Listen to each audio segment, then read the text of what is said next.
very many movies we want to see. It's going to be a busy. All right. Well, Brad, good morning. We've been sitting here chatting for a few minutes, but now we're it's good morning from Good morning. Toronto, Canada. And congratulations on your role as Paul in A River Runs Through It. Thank you. You know, in Texas, you are what we would say, your character is what we would say, full of piss and vinegar. You know? Right on. I'll take that. Do you have an idea of what that kind of guy is? Yeah, I got an idea. Yeah, I mean, he's really, he's ready and he's just a powder keg about to go off. Is that the way you saw it from the beginning, or is that the way Redford told you to play it? Well, I don't think that's actually the emphasis.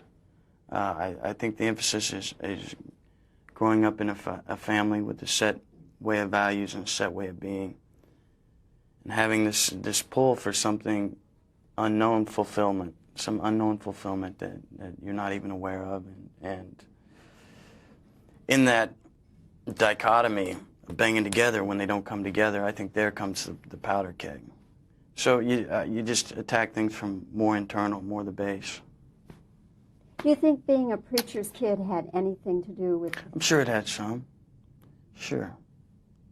I don't think it's the classic preacher kid thing you hear about, but I think it has something, sure. Did you get to talk with any of the family members? Yes, I got to talk with the daughter, Norman's daughter, Jean, and her husband, Joe. And she gave me a book of Leaves of Grass that Norman had given Paul when he was 20. And in it were about 3 or 4 sentences that were underlined. And that told me all I needed to know. That Paul had underlined? That Paul had underlined. What were they? Do you remember? Well, now, they're so delicate in meaning, I wouldn't attempt to say it right here because I'd get them wrong. But something about... just something about this turmoil ready to snap. Interesting. I understood it.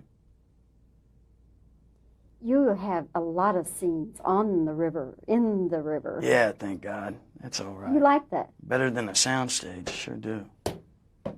Was it ever frightening to you? On the river? No. Even the shoots? No. No, they're looking out for you. Were you somehow wired into the little boat, or what did No, they do? they had, on the close-ups, they had the boat wired up to another boat. So we're getting banged around, but we're not. Look, I grew up in the Ozarks, so I'm going to do all right. Did you know how to fly fish? No, I did not know how to fly fish. Started out learning on the roof of the production building, right? Casting. Then we got out to Montana, and we started with hooks then. I spent 3 weeks, picking the damn hooks out of the back of my head. Because like a golf, when you get a hook or a slice, you're coming back, and swap. Oh, man. And they got to dig it out with pliers if you didn't take the barb off. You feel like an idiot.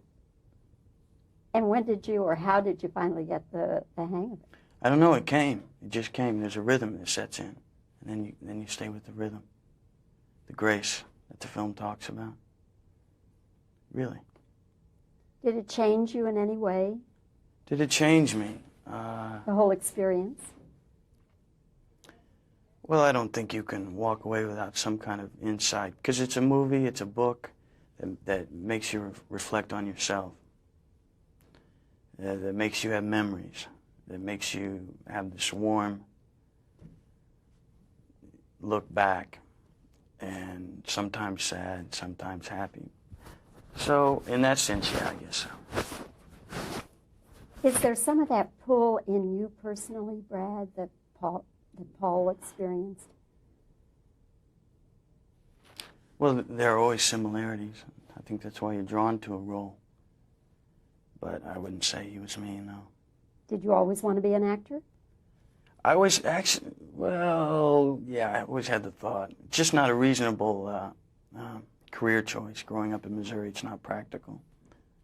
So it had to take to the point of getting bored with any other option, and just to say, oh, well, I can learn that. Because I figure you can learn anything, pretty much, if you want to. Well, I think you've learned quite well how to do it. We're working on it. Yeah. It's nice talking with you, Brad. Okay. And congratulations again. All right. Thank you much.